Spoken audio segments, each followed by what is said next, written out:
अस्सलाम वालेकुम, आप देख रहे हैं हो क्या रहा है। मैं हूं Faisal Abbasi, group editor 92 news. Irshad Ahmed Arif सब साथ हैं। शुक्रिया इरशाद साहब आपका। पाकिस्तान तहरीक इंसाफ के जो बाहमी इख्तलाफात हैं वो तूल पकड़ते जा रहे हैं। फवाद चौधरी और शेर अफजल मरवत और उनके हम ख्याल जो मौजूदा पाकिस्तान तहरीक इंसाफ की सियासी कमेटी है उस पर तनकीद कर रही है, जबकि दूसरी जानिब मौजूदा सियासी कमेटी के जो अहदेदारान हैं वो भी इन शख्सियात को जवाबात दे रही हैं। लेकिन बज़ाहिर ये लगता है कि पाकिस्तान तहरीक इंसाफ के पुराने रुफ़क़ा हों या मौजूदा क़यादत हो, इनके बाहम जो इख्तलाफात हैं वो पार्टी को इस वक्त मज़ीद कमज़ोर कर रहे हैं। इसी असना में जो पाकिस्तान तहरीक इंसाफ के मौजूदा करता धरता हैं उनकी जानिब से कुछ दावे भी सामने आ रहे हैं। हामिद रज़ा साहब ने फिर से दावे किया है कि 3 माह में नाअहली बानी PTI की ख़त्म हो जाएगी और उन्हें ये ऑफ़र की गई है। हामिद रज़ा इससे पहले भी ये दावा कर चुके हैं कि अब हमारे मुस्कुराने के दिन आ चुके हैं। इससे पहले भी वो 1-1.5 माह की डेडलाइन दे चुके हैं जब वो कहते थे कि मामलात सेटल्ड हो जाएंगे। लेकिन ये हकीकत कितनी है, फसाना कितना है, क्या वाकई इन बातों में कोई हकीकत है या फिर गैलरी से खेलने के लिए या मैसेज की कंजम्पशन के लिए हामिद रज़ा साहब ये स्टेटमेंट दे रहे हैं। दूसरी जानिब जुनैद अकबर साहब की एक मुबैना ऑडियो लीक सामने आई है, उसमें वो खासे शिकवा करते नज़र आ रहे हैं और अपनी नाराज़गी का इजहार भी कर रहे हैं पाकिस्तान तहरीक इंसाफ के जो अहदेदारान हों, वो मरकज़ी हों या सूबाई हों उनसे। और वो ये भी कह रहे हैं कि सवाबी जलसे में कौन शख्स कब आया, किस वक्त आया, किस हुलिये में आया, उसने क्या लिबास पहन रखा था, ये सब उनको मालूम है। लेकिन बहुत से पार्टी अहदेदारान उनको वीडियोस भेजते रहे हैं जो सवाबी जलसे की नहीं थी, उस दिन की नहीं थी। कोई इस्लामाबाद की वीडियो भेजता रहा, कोई कहीं और के जलसे की वीडियो भेजता रहा। उन्होंने ये सवाल भी किया कि क्या ये मुझे सब बेवकूफ़ समझते हैं। जुनैद अकबर जिनकी पहली डिमॉन्स्ट्रेशन थी सूबाई सदर बनने के बाद, अब वो ज़ाहिर है इस बात के शिकवे करते नज़र आ रहे हैं। ओवरऑल पाकिस्तान तहरीक इंसाफ का मुस्तकबिल क्या है, ये बामी इख्तलाफात, ये शिकवे, ये शिकायत कारकुन को क्या ये चार्ज रख सकेंगे, इस पर आज के प्रोग्राम में हम कुछ मुफस्सल गुफ्तगू करेंगे। पाकिस्तान के लिए खुशाइन बात यह है कि 3 दहाइयों के बाद पाकिस्तान में बड़ा ICC जो इवेंट है वो होने जा रहा है। चैम्पियंस ट्रॉफ़ी का बाज़ाब्ता आगाज़ हो गया। पाकिस्तान और न्यूजीलैंड के दरमियान क्रिकेट मैच जारी है। न्यूजीलैंड ने पहले खेलते हुए 320 रन बनाए हैं। पाकिस्तान जो है इस हदफ के ताक़ुब में है। बहुत से हवाले हैं, आज के मैच से मुतालिक भी बात करेंगे। लेकिन ICC चैम्पियन ट्रॉफ़ी का पाकिस्तान में होना, पाकिस्तान का पॉजिटिव इमेज बाहर जाना, पाकिस्तान के लिए इक़्तिसादी, सियासी और सफारती एतबार से कितना अहम है, इस नुक्ते पर भी बात करेंगे।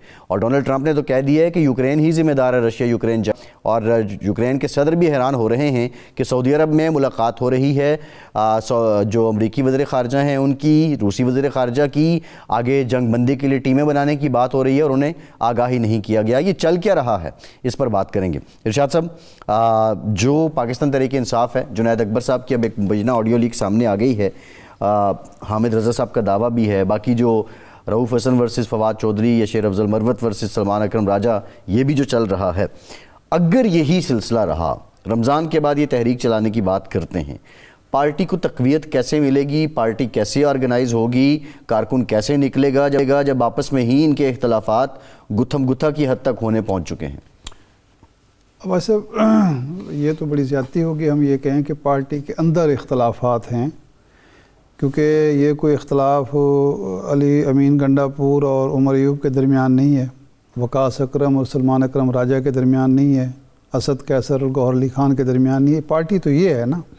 हाँ, एक दफ़ा फिर पार्टी के पुराने जो लोग छोड़ के चले गए थे या इनमें से एक नई एंट्री जो है वो है शेर अफजल मरवत साहब की, जिनको निकाला गया है पार्टी से, वो एक दफ़ा ज़ोरदार तरीके से पार्टी पर, बल्कि पार्टी की क़यादत पर हमला आवर हुए हैं। अब देखना ये है कि शेर अफजल मरवत साहब हों, जनाब फवाद चौधरी साहब हों, असद उमर साहब ने भी कुछ इंटरव्यूज़ दिए हैं, अगर उन्होंने उस तरह से वो नहीं की, बैशिंग नहीं की, तो ये कितना असरअंदाज हो सकते हैं, पार्टी की लीडरशिप को किस तरह मजरूह कर सकते हैं या मुतासर कर सकते हैं, और उनके जो वर्कर है, जो उनका वोटर है, कितना मायूस कर सकते हैं। ये है असल जो नहीं, वो तो मायूसी का इज़हार जुनैद अकबर कर रहे हैं। जुनैद अकबर साहब हैं तो वो कह रहे हैं कि आप लोग आए। जुनैद अकबर साहब के बात के 2 पहलू हैं। एक तो ये है कि हम ये कहें उस ऑडियो लीक की रोशनी में कि क्या जो हमने जलसा देखा वो नाकाम जलसा था। एक ये है कि जो उनकी अपने अरकान असम्बली से या अपने ओहदेदारों से तवक्कुआत थी वो उन पर पूरे उतरे या नहीं उतरे। ये इशू जो इस वक्त डिस्कस हो रहा है कि उनकी पता नहीं क्या तवक्कुआत थी, वो पूरे नहीं उतरे, तो ये बात है कि वो पार्टी के कारकुन हों या ओहदेदार हों या MPs MNAs हों KP के, वो पूरे उतर सके या नहीं उतर सके। अगर वो पूरे नहीं उतरे तो आइंदा वो मज़ीद बेहतरी लाएंगे या नहीं लाएंगे, ये एक बात है। लेकिन इसमें कोई शक नहीं कि इस वक्त पार्टी एक बार फिर दबाव का शिकार है और दो तरफ़ा दबाव है कि ज़ाहिर है हुकूमत की तरफ से तो है जो है सो होना है, लेकिन वर्कर की तरफ से भी लीडरशिप पर यह दबाव है कि आपकी कारकर्दगी उनके नुक्ता नज़र से अप टू दी मार्क नहीं है, क्योंकि हमारा लीडर इलेक्शन जीतने के बावजूद उनके बकौल 1 साल गुजर गया तो हम उनको बाहर नहीं ला सके। क्या मौजूदा क़यादत जो है ख़ाब मुंतखब है गैर मुंतखब है, क्या वो ऐसी स्ट्रेटजी तैयार कर सकी है जिसके नतीजे में वो अपने लीडर को बाहर ला सकते हैं? ये एक पहलू है मामले का। दूसरा पहलू वो है जो साहबजादा अहमद रज़ा साहब ने एक इंटरव्यू में दावा किया है कि खान साहब को ऑफ़र की गई है कि चलो लंबा चौड़ा बात जो पहले थे 2 साल 4 साल 6 साल वाली बात नहीं है, 3 माह में आपकी हम नाअहली ख़त्म कर देते हैं, लेकिन आप कुछ बिहेव करें या हमारी कुछ बात माने। अब साहबजादा अहमद रज़ा साहब से हम पूछ लेते हैं, देखते हैं। अभी हम ज्वाइन करेंगे, अभी उन्होंने ज्वाइन नहीं किया। तो ये तो खैर वो पहले भी बात कर चुके हैं। उन्होंने पहले ये कहा था कि अब हमारे मुस्कुराने के दिन आ गए, मुस्कुराने के दिन आ गए हैं और खान साहब बाहर आ जाएंगे। ये इस बात को कि 6 हफ्ते 7 हफ्ते गुजर चुके, वो क्यों नहीं हुई? ये दिसंबर में उन्होंने बात की थी मुज़ाकरात से मुताल्लिक़। 19 है ना, 6-7 हफ्ते ही बनते हैं ना। तो ये है एक चीज़ जो सवाल बनता है इस वक्त कि उस वक्त जो बात उन्होंने की, जो तवक्कुआत उन्होंने वाबस्ता की, उसकी बुनियाद क्या थी, और अब जो बात वो कर रहे हैं कि इसके एवज़ वो तलब क्या किया जा रहा है। देखें ना, एक अगर कोई रियायत दी जाती है, नाअहली तक ख़त्म की जाती है, तो उसके मुकाबले में या उसके एवज़ PTI को खान साहब को भी तो कुछ देना पड़ेगा। सही है। उसकी कीमत क्या है अगर इनको ये रियायत मिलती है? इरशाद साहब, अब एक बुनियादी नुक्ता ये भी है कि हम ये बात मान लें कि जो लोग इस वक्त पार्टी की मौजूदा बॉडी पे तनकीद कर रहे हैं वो PTI में नहीं हैं। शेर अफजल मरवत भी अगर मान लेना, वो हकीकत है। हाँ, वो हकीकत है, उनको निकाल भी दिया गया है। लेकिन वो इतने इन्फ्लुएंस्ड क्यों हैं? देखिए, फवाद चौधरी साहब बात करते हैं, कोई इल्ज़ाम लगाते हैं, वो हेडलाइन बनती है, वो डिस्कशन में आती है, उस पर बात होती है। शेर अफजल मरवत बात करते हैं, वो बात हेडलाइन बनती है, वो डिस्कशन में आती है। इवन मैं देख रहा था कि अब इमरान इस्माइल साहब का भी एक इंटरव्यू सामने आया है। अब ये जो सारा कुछ आ रहा है सामने, ये इंडिजिनस है, क्योंकि कल फवाद चौधरी साहब ने कहा कि सलमान अकरम राजा और वकास अकरम जो हैं वो बताने का पूछने जो मैं आपसे पूछना चाह रहा हूँ कि अगर ये लोग अब PTI में वैल्यूएबल नहीं हैं तो इनकी बात फिर इतनी उछलती क्यों है, मैसेज तक क्यों पहुँचती है, उस पर डिबेट क्यों होती है? ये तो मैं आपसे पूछूंगा क्यों होती है? जो सौदा बिक रहा होता है वो बिकता है। प्रॉब्लम ही ये है, हमारी आपकी सबकी मीडिया की मजबूरी है कि सौदा यही बिक रहा है। नहीं, ये तो सोशल मीडिया से पहले बिक रहा है। मीडिया पे तो बाद में आ रहा है। सोशल मीडिया भी मीडिया ही है ना। मीडिया पे जो सौदा बिक रहा है कि आप हक में बात करें या मुखालफत में करें, बात वही चलेगी। मिसाल के तौर पर तनकीद तो पीपल्स पार्टी पर भी होती है ना, लोग करते हैं ना, तो उसका नोटिस क्यों नहीं लिया जाता? उसकी वजह क्या है? वजह ये है कि वो अगर नोटिस लिया भी जाए तो वो लोग कोई उनका सौदा बिक नहीं रहा। यानी ये आप कह रहे हैं कि ये शेर अफजल मरवत, फवाद चौधरी अच्छा सौदा बेच लेते हैं? नहीं, बात ये है कि वो बात कर रहे हैं जो एक हल्का सुनना चाहता है, जिसकी ख्वाहिश है, मेरी और आपकी भी शायद यही ख्वाहिश हो कि जी कोई फॉरवर्ड ब्लॉक बने नहीं, मेरी ख्वाहिश नहीं है शाह साहब, मेरी कोई ख्वाहिश नहीं है। तोड़ फोड़ हो, मजीद तोड़ फोड़ हो, तोड़ फोड़ तो खैर पहले भी हो चुकी है, देखें मजीद तोड़ फोड़ हो। बात यह है कि अगर आप पे उनकी बात का असर हो रहा है तो पब्लिक पे भी हो रहा है ना, तो कोई वैल्यूएबल तो मैं वही कह रहा हूँ ना कि एक तबका तो जो ये ख्वाहिशमंद है, तो जाहिर बात है उनके दिल की बात हो रही है। बिल्कुल ठीक है। साहबजादा हामिद रजा साहब ने हमें ज्वाइन किया है, सुन्नी इत्तेहाद काउंसिल के सरबराह हैं। बहुत शुक्रिया साहबजादा साहब आपका। साहबजादा साहब, वो जब मुज़ाकरात की बातें होती थी तो आपको हम ज़हमत दिया करते थे, लेकिन अब वो मुज़ाकरात भी गए और वो दिन भी गए। लेकिन सवाल ये है कि आप ये कह रहे हैं कि 3 माह में नाअहली का ख़ात्मा हो जाएगा, कोई ऑफ़र की गई है बानी PTI को। पहले भी आपने कहा था हमारे मुस्कुराने के दिन आ गए हैं, फिर 1-1.5 माह से मुतालिक भी आपका दावा था, लेकिन अभी तक उनमें वो कुछ अनफोल्ड नहीं हुए, हकीकी शक्ल नहीं धारी। तो अब ये जो ऑफ़र है इसके बदले क्या मांगा जा रहा है? बिस्मिल्लाहिर्रहमानिर्रहीम, बहुत शुक्रिया जी। देखिए, मैंने 1 से 1.5 माह नहीं जी, 3 से 4 माह का टाइम दिया था, and I still stand to my words के हमारे ही मुस्कुराने का वक्त है इंशाल्लाह, और जल्द आने वाला है। और दूसरी चीज़ ये कि चूँकि गुज़श्ता रोज़ पंजाब की वज़ीर आला की तरफ से जो तकरीर की गई जिसमें उन्होंने कहा कि अडयाला से कोई माफ़ी तलाफ़ी कर रहा है, को ख़त आ रहे हैं, तो मैंने उसको रिस्पॉन्ड किया था जी कि माफ़ी भी आप मांग रहे हैं अडयाला के मुकीम से, NRO भी आप मांग रहे हैं अडयाला के मुकीम से, और मेरे चूँकि बहुत सारी चीज़ें इल्म में थीं, तो मेरे ये इल्म चीज़ भी मेरे इल्म में है कि ये कहा गया कि आप कोई 3 माह में आपकी डिस्क्वालिफिकेशन भी ख़त्म हो जाएगी, आप पार्लियामेंट का हिस्सा बन जाएंगे, बस थोड़ा अरसा हुकूमत चल लेने दें, ये कर लें वो कर लें, इस किस्म की बातें की गई जी। I stand to my words. नहीं साहब, इस वक्त सूरत हाल ये है कि मरियम साहिबा एक्टिव हैं बहुत ज़्यादा, और पंजाब में बहुत वो काम कर रही हैं, रोज़ एक मंसूबे का इफ्ताह करती हैं। कल जो नारोवाल का जलसा था वो अच्छा खासा अच्छा शो था। तो हुकूमत पर कौन सा दबाव है जिसकी वजह से वो ये ऑफ़र कर रही है, और वो चाहते हैं कि जी कोई ना कोई सेटलमेंट हो जाए, नाअहली तक ख़त्म करने के लिए तैयार हैं? इरशाद आरिफ साहब, देखिए जी, मैं आपको अर्ज़ करता हूँ, जो कल का नारोवाल का इज्तिमा था, आप इजाज़त दे दें पाकिस्तान तहरीक इंसाफ का एक MPA भी इससे बड़ा जलसा कर देगा जी। ये मेरा चैलेंज है पंजाब हुकूमत को भी और मरकज़ी हुकूमत को। आप उस जलसे का ज़रा माहौल तो देखें, जब बड़ी बड़ी बढ़कें मारी जा रही थी तो आगे क्राउड बिल्कुल खामोश खड़ा हुआ था। बात ये है कि आज भी इलेक्ट्रिक बस का इफ्तिताह किया, 20 रुपये किराया रख दिया।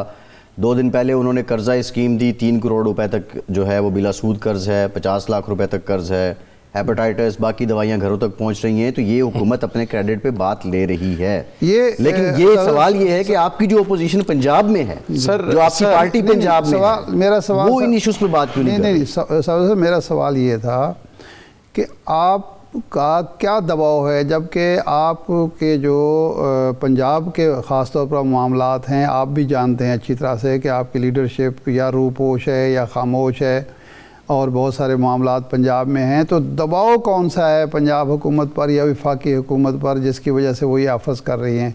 बज़ाहिर तो ये दबाव नज़र नहीं आता, वो अपना काम किए जा रहे हैं। जी इरशाद आरिफ साहब, मैं जनाब उसका एक जवाब देता हूँ। कौन सा दबाव था सर कि हमारे साथ मुज़ाकरात स्टार्ट किए गए? क्या आप समझते हैं, आपने बड़ा तवील अरसा गुजारा सहाफ़त के अंदर, आपका तजर्बा बेतहाशा ज़्यादा है, क्या आप समझते हैं कि ये हुकूमत हमसे मुज़ाकरात करना चाहती थी, या मुज़ाकरात की टेबल पर भी वो आना चाहते थे? कोई दबाव तो था ना जी जिसकी वजह से वो मुज़ाकरात की टेबल के ऊपर आए। नहीं, बैरूनी दबाव तो अब भी मौजूद है कि उन मुज़ाकरात के ऊपर अभी भी हुकूमती कमेटी को तहलील नहीं किया जा रहा। हुकूमती अराकीन के तरले मिन्नतें आज भी जारी हैं कि हम मुज़ाकरात करना चाहते हैं, हमने अपनी कमेटी तहलील नहीं की। तो वो दबाव क्या है? वो दबाव है कि अडयाला का जो मुकीम है उसने झुकने से इनकार किया हुआ और पाकिस्तान की आवाम की अक्सरियत उसके साथ खड़ी हुई है। जहाँ तक इस चीज़ का सवाल था, मेरे भाई सवाल कर रहे थे कि आज उन्होंने इलेक्ट्रिक किसी ट्रांसपोर्ट का इफ्तिताह कर दिया या उन्होंने 3 करोड़ तक बिला सूद कर्जे की बात कर दी। जाहिर है महकूम कौम के जो हुक्मरान जो गुलामाना सोच के हों वो लोगों को कर्ज़ों की जानिब ही माइल कर सकते हैं। आप चूँकि पाकिस्तान के अंदर कराची, लाहौर, कराची, फैसलाबाद, सियालकोट, इन तीनों की एक सिंबॉलिक सिग्निफिकेंस है।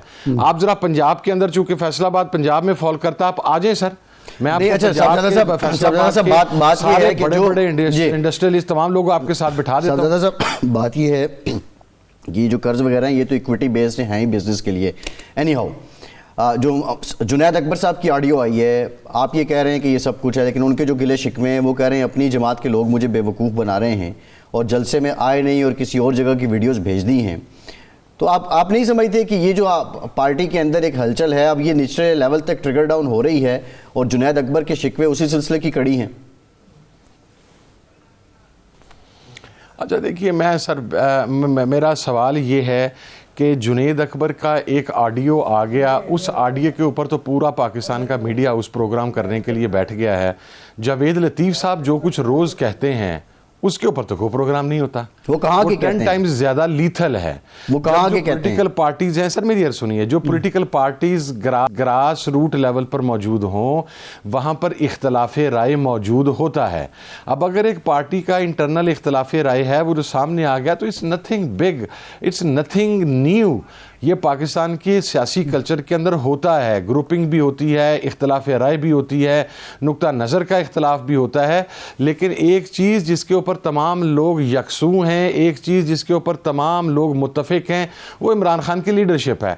या तो कुछ इस किस्म की को मैसेजेस आए हैं तो अब मैं बिल्कुल उसके ऊपर बात करने के लिए तैयार हूँ, लेकिन ये पार्टी की सतह पर, डिस्ट्रिक्ट की सतह पर, सिटी की सतह पर ये छोटी मोटी चीज़ें सर ये सियासत के अंदर चलती रहती हैं। It's nothing new in Pakistani politics. ये जो बात हो रही है वो भी खान साहब की रिहाई के हवाले से ही हो रही है कि अगर सवाबी में जुनैद अकबर की तवक्को के मुताबिक आपने अच्छा शो किया, बड़ा जलसा हुआ, लेकिन अगर उससे मुतमैन जुनैद अकबर नहीं है या अपने कारकुनों से, ओहदेदारों से, अरकान असम्बली से मुतमैन नहीं है, तो इसी की वजह से फवाद चौधरी साहब को या शेर अफजल मरवत को या किसी और को ये कहने का मौका मिल रहा है कि मौजूदा जो क़यादत है पीटीआई की वो रिहाई में संजीदा नहीं है या उनके पास कोई स्ट्रेटजी नहीं है। यानी इल्ज़ाम ये लग सकता है कि जी वो संजीदा नहीं है, लेकिन हकीकत ये हो सकती है कि कोई उनके पास स्ट्रेटजी नहीं है।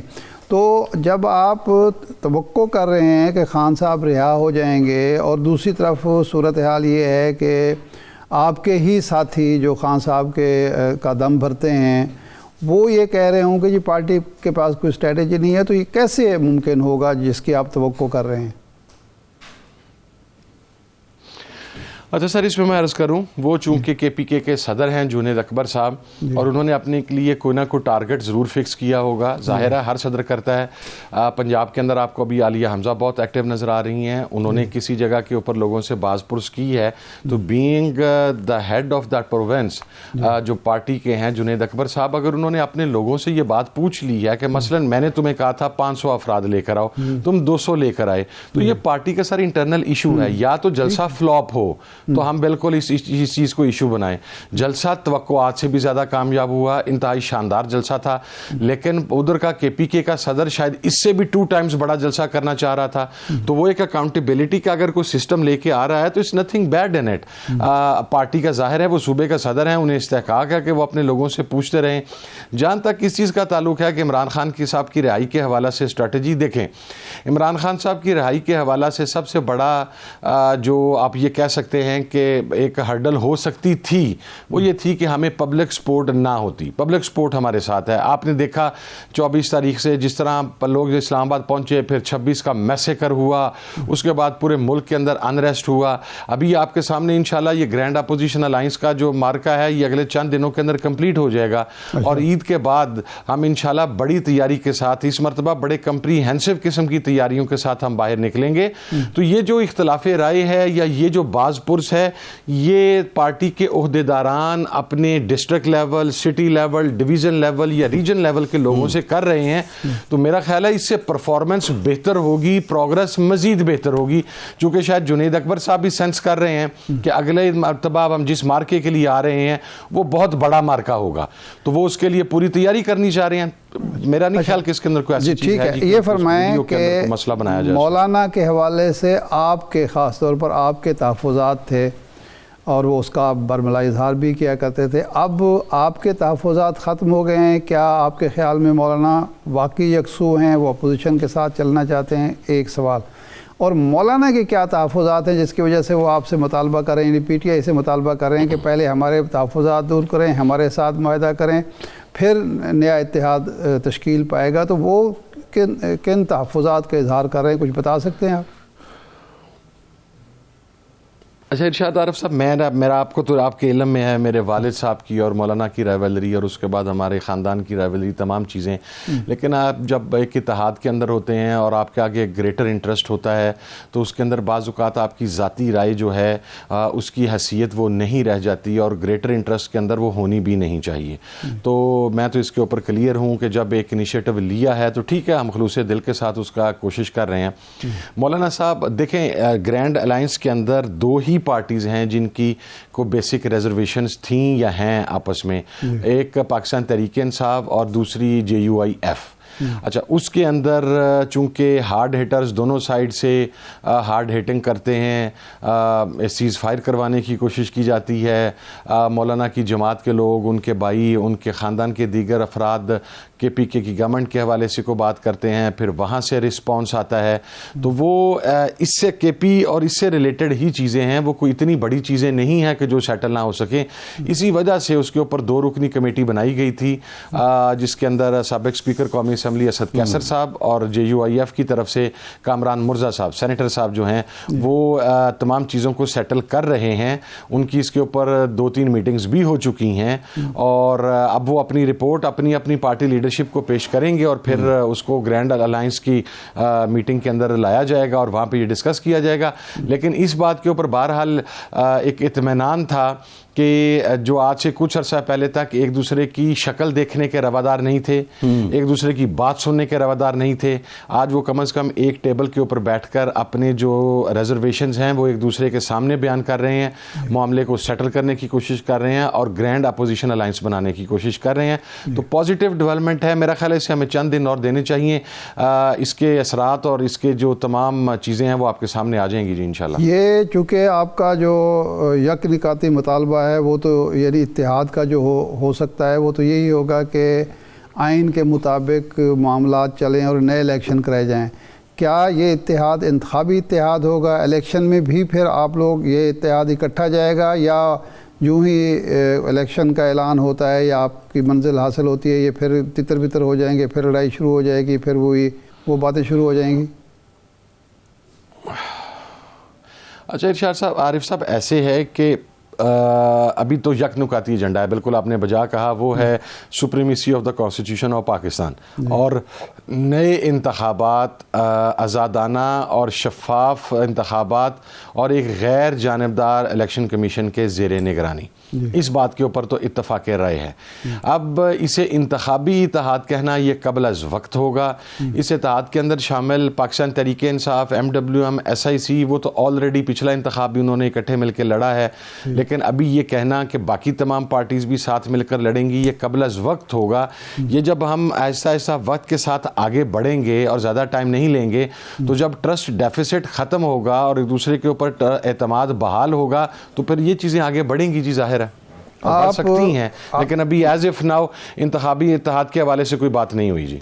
आप एक अवामी शख्सियत हैं, अवाम से आपका राब्ता है, आप समझते हैं कि जो पंजाब की क़यादत है PTI की, हमाद अज़हर साहब हैं, असलम इकबाल साहब हैं और लोग हैं जो रूपोश हैं बाज़ वजूहात की बुनियाद पर, उनकी अदम मौजूदगी में पंजाब को आलिया हमज़ा साहबा इतना मुतहर्रिक कर सकती हैं कि वो मरियम साहबा की जो कैंपेन इस वक्त चल रही है, जिस तरह से वो अवाम में आई हैं, उसका मुकाबला किया जा सके और जो पॉपुलैरिटी पिछले साल थी PTI के उसको बरकरार रखा जा सके? जी इरशाद आरिफ साहब, जहाँ तक हमाद अज़हर साहब का, मियाँ असलम इकबाल साहब का मसला है, आपको पता है उनके सीरियस लाइफ थ्रेट्स हैं और उनके मामलात कुछ हमारे इल्म में हैं, वो मैं नेशनल TV के ऊपर बयान नहीं करना चाहता।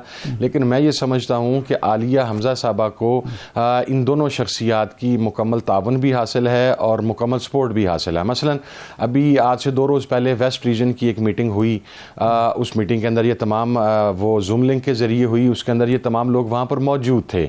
मैं ये समझता हूँ कि आलिया हमज़ा साहबा जो हैं वो बड़ी फ़ाल हैं, उन्होंने बहुत कुर्बानियाँ दी हैं इस पूरे वक्त के दौरान, और पंजाब की तमाम लीडरशिप उन्हें अपनी जो मफरूर भी है या जो रुपोश है या जो इस वक्त ग्राउंड के ऊपर है, उन तमाम लोगों की तरफ से आलिया हमज़ा साहबा को मुकम्मल सपोर्ट मिल रही है।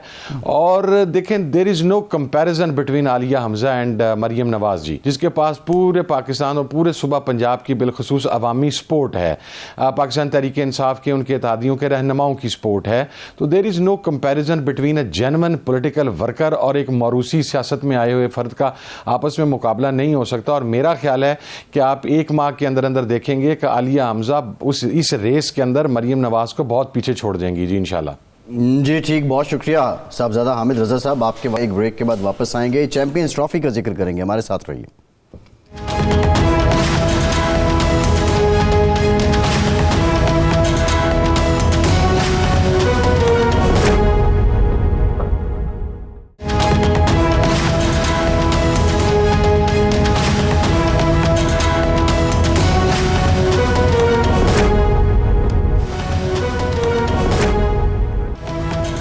ब्रेक के बाद एक बार फिर से आपको खुशामदीद कहेंगे। पाकिस्तान में क्रिकेट की रौनकें लौट आई हैं और तकरीबन 3 दहाइयों के बाद पाकिस्तान जो है वो आईसीसी बड़ा इवेंट होस्ट कर रहा है।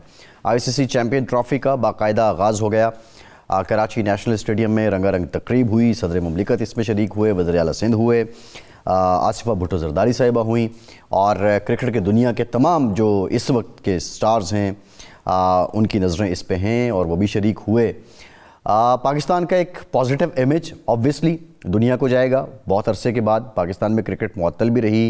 इरशाद साहब, जहाँ जो हालात थे श्रीलंकन टीम पे जो अटैक था, उसके बाद सालों तक हमने अपने होम ग्राउंड्स को वीरान देखा। अब क्वेश्चन मेरा ये है कि इसका भरपूर फ़ायदा कैसे उठाया जा सकता है। पीजे मीर साहब ने हमें ज्वाइन किया है, सीनियर एनालिस्ट हैं, क्रिकेट एक्सपर्ट हैं, इंटरनेशनल अफेयर्स पे बड़ा उबूर रखते हैं, हम जायज़ शख्सियत हैं। मीर साहब, बहुत शुक्रिया आपका।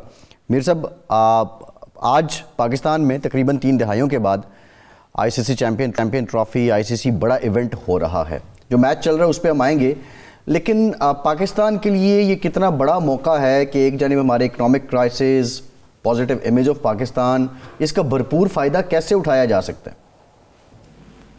देखिए, सबसे पहले मेरी नज़र के अंदर ये हमने एफर्ट्स अच्छी की हैं, लेकिन इससे ज़्यादा भी हो सकती थी। हिंदुस्तान के अंदर कोई भी आप इनका आईपीएल ले लें, आईपीएल में इतनी ज्यादा पब्लिसिटी होती है, पूरी दुनिया के अंदर जाती है। हमने इसको ज्यादा पब्लिसाइज करना था। इंशाल्लाह आइंदा आने वाले जो चैंपियनशिप्स होंगी उसको हम जरूर करेंगे। लेकिन हमने जो आपका बुनियादी सवाल है कि हम इसे कैसे इसको कैपिटलाइज करें, क्योंकि पाकिस्तान को तो कहते हैं ना जी कि दहशतगर्दों का एक गढ़ है और यहाँ टेररिज्म होती है और हर किस्म के आप तोहमत हमें आपने लगाई दी है इंटरनेशनल वर्ल्ड ने। तो ये एक बड़ा अच्छा प्लेटफॉर्म है स्पोर्ट्स के, जिसके अंदर हॉकी ले लें, फुटबॉल ले लें, स्क्वॉश ले लें और इन पर्टिकुलर क्रिकेट ले लें, कि जिसकी ब्रॉडकास्ट पूरी दुनिया में जाती है। और जब ये ब्रॉडकास्ट जाती है, एक सॉफ्टवेयर इमेज उस मुल्क का जाता है। तो मैं समझता हूँ कि इसको हमें ज्यादा इस पे कैपिटलाइज करना चाहिए था, और जितना भी किया है। मैं क्रेडिट यहाँ दूंगा मोहसिन नकवी को एज चेयरमैन, कि उसने जो ग्राउंड्स बनाई हैं कराची और इसको जो लाहौर स्टेडियम को एलिवेट किया है, that's a great sign, that's a good thing for the future anyway.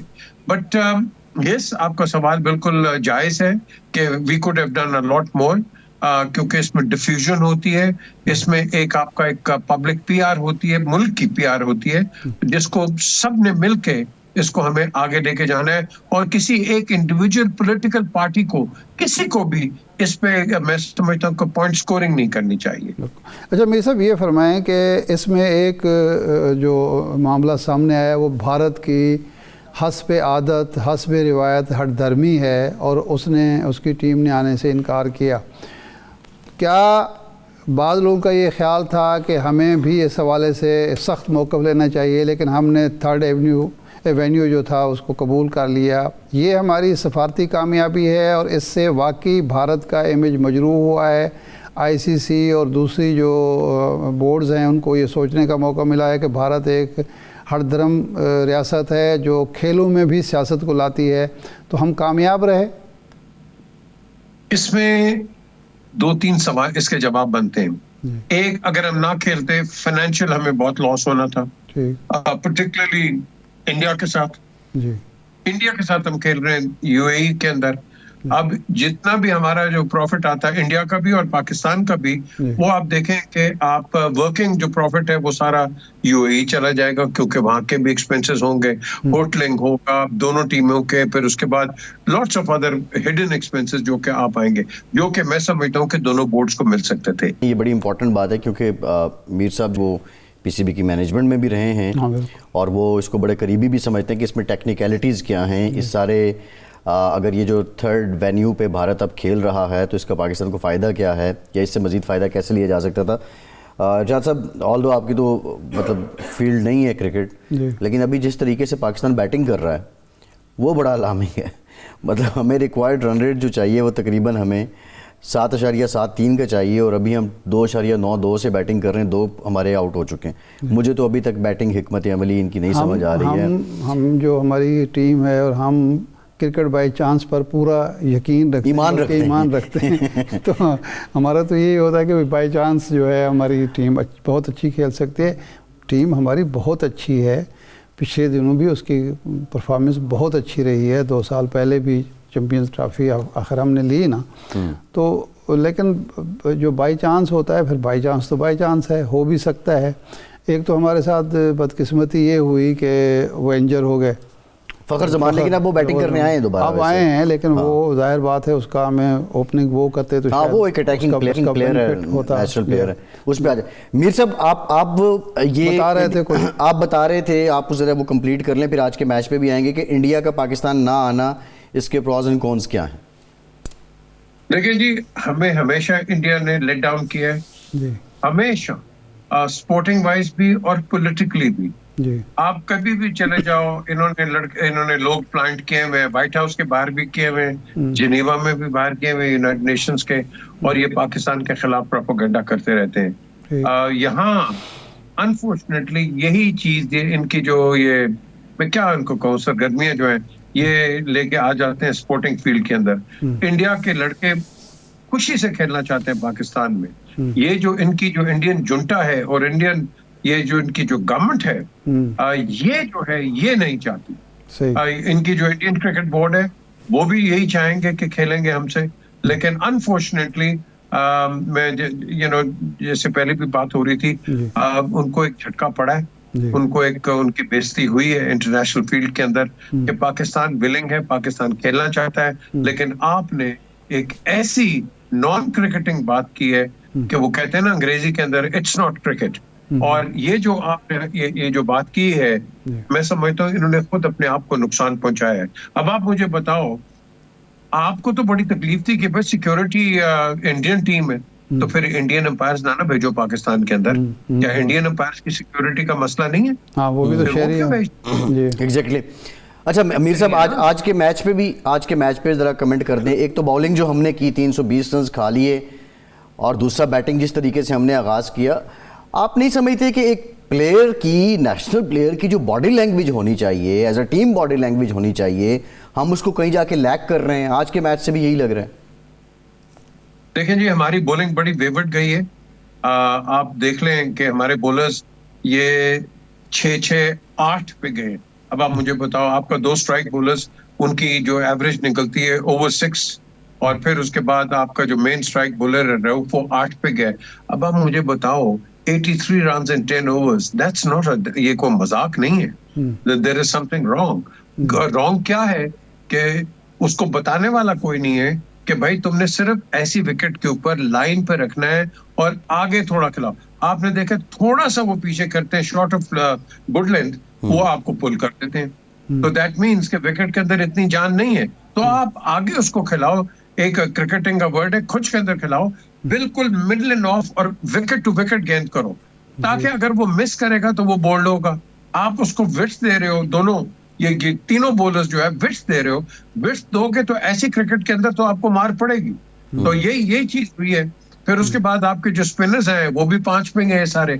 अब ये 5 मैं एक्सेप्ट कर लेता हूँ, 5 साढ़े 5 तक आप चले जाओ, लेकिन यार अगर आप 6, 6.5 और 8 पे चले जाओगे 3 स्ट्राइक बॉलर्स, तो आई थिंक इसके अंदर यहाँ या तो ये इनको मोटिवेट करने वाला कोई नहीं था, या इनको बात करने वाला कोई नहीं था इनके साथ, and that is something which is good. Batting के अंदर भी देख लो, फखर जमान को तुम लेके आओ, वो हार्ड हिटर है, वो आपने बाबर को खिलाया, बाबर को नंबर 3 पे लेके आओ, Babar is not a hard hitter, वो बेचारा इन्फॉर्म भी नहीं है इस वक्त, और उसको आप चांस दो कि अपने आप को, अब आप जितनी भी उससे शॉटें खेली हैं, एक तो कॉटन बोल्ट भी हो सकता था वो, कई उसको और उसके चांसेस निकले, तो उसको लक भी चाहिए प्लस उसको कॉन्फिडेंस भी चाहिए, तो 3 या 4 पे अगर आ जाता I think would have been good. Fakhar would have been the best choice. अब आपकी एवरेज कितनी जा रही है? 8 के करीब आई थिंक अभी चले गई होगी। रिक्वायर्ड रन रेट 8 है और अभी हम करंटली 2.92 जो करंट है हमारा वो चल रहा है। बहरहाल अब आप देख 8, that is what I predicted. 8 के ऊपर अगर जाएगी तो फिर आप मुझे बताओ कि आपके पास ऐसे को बॉलर बैट्समैन है कि जो क्या के मिरेकल परफॉर्मेंस दे दे, लग गया नहीं लग गया तो हम गए ना। सही है, बिल्कुल ठीक है।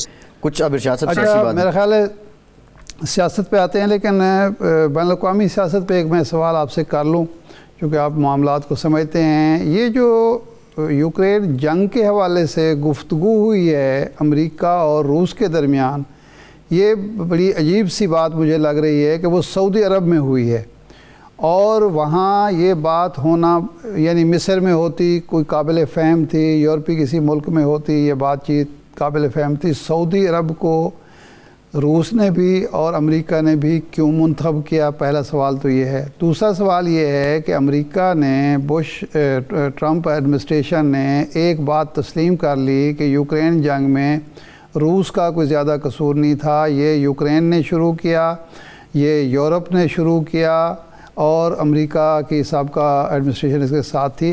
तो क्या समझ रहे हैं कि ख़ित्ते में और दुनिया में किस तरह की पॉलिसी शिफ्टिंग आ रही है, किस तरह का कोई नया एजेंडा सेट हो रहा है? ये इसको कहते हैं जी पढ़ी लिखी जहालत। तो ये वही बात है ना कि इंडिया ने इसको एनेक्स कर लिया पूरे इसको कश्मीर को, और पाकिस्तान रिटेलिएट करता है, तो वो कहते हैं देखें जी पाकिस्तान क्या कर रहा है। देखें ना, ये वही चीज है।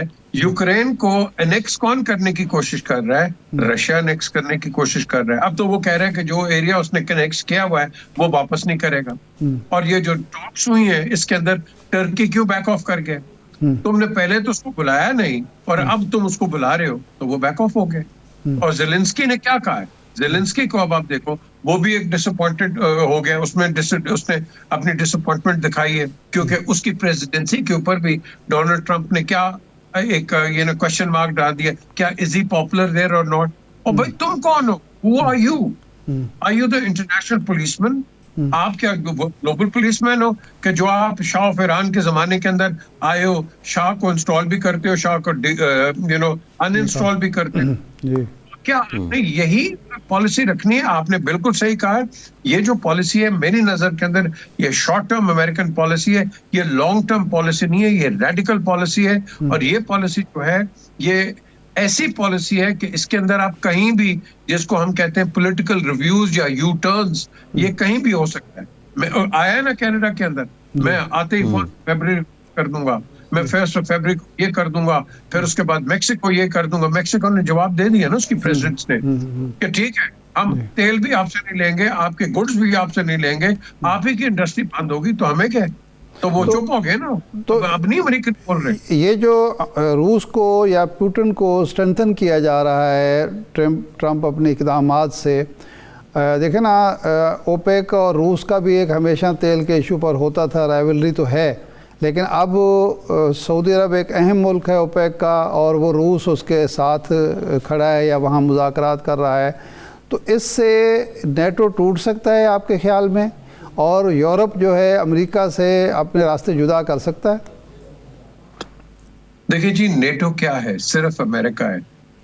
मैं तो जब एक दफा उधर हम गए नेटो के अंदर, वहाँ उन्होंने हमें ब्रीफिंग के लिए बुलाया, तो उनके जो सर पीटर क्लिफर्ड थे, जो के रिप्रेजेंटेटिव थे ब्रिटेन के, उसने कहा कि आपस में उसने कहा कि नेटो जो है वो सिर्फ अमेरिका है। सिंपल, जो अमेरिका कहेगा वही होगा, खत्म होगी बात। कहता है बाकी जितने भी तुम मुल्क ले लो वो वही करेंगे जो अमेरिकन करेंगे, सिंपल एज दैट। तो जवाब हम मिल गया था कि नेटो इज अमेरिका। तो नॉर्थ अटलांटिक ट्रीटी ऑर्गेनाइजेशन जिसको हम कहते हैं, ये बिल्कुल एक पेपर टाइगर है जिसको अमेरिका कंट्रोल करता है। हाँ, बात आगे आती है कि क्या ये टूट सकता है? ये टूटेगा भी इनकी वजह से, भी बनेगा भी इनकी वजह से, और हैरा भी इनकी वजह से। तो जो ये गेम कर रहा है ना इसके रशिया के साथ, ये इन द एंड इसने रशिया को भी हाथ दिखाना है, याद रखें। बहुत शुक्रिया पीजे मीर साहब, आपके वक्त का। एक ब्रेक के बाद वापस आते हैं।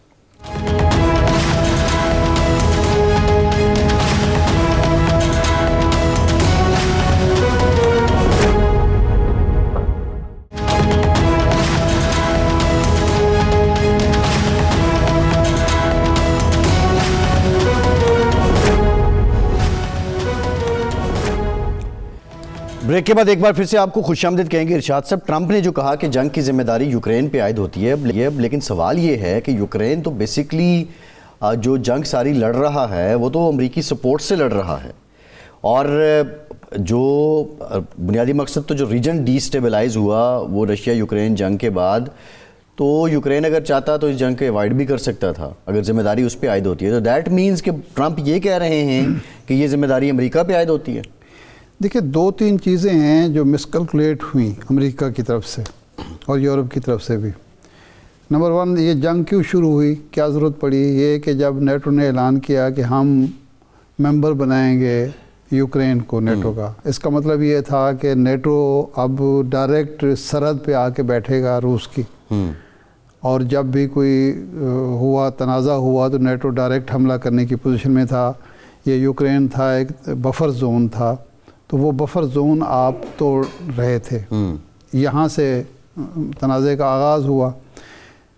दूसरी मिसकैलकुलेशन ये हुई, पहली वो ये था कि यूरोप ने और अमेरिका ने ये समझा कि अगर रूस हमलावर होता है तो रूस का वही हशर होगा जो अमेरिका का और यूरोप का अफ़गानिस्तान में हो रहा है, और जो सोवियत यूनियन का अफ़गानिस्तान में हुआ था। तो उस वक्त तो एक सुपर पावर थी, अब वो रूस जो है उतना ताकतवर भी नहीं है, उसके पास हथियार भी उस तरह के नहीं है जिस तरह अमेरिका के पास हैं, तो ये इसको बिल्कुल डबो देगा और तोड़ देगा।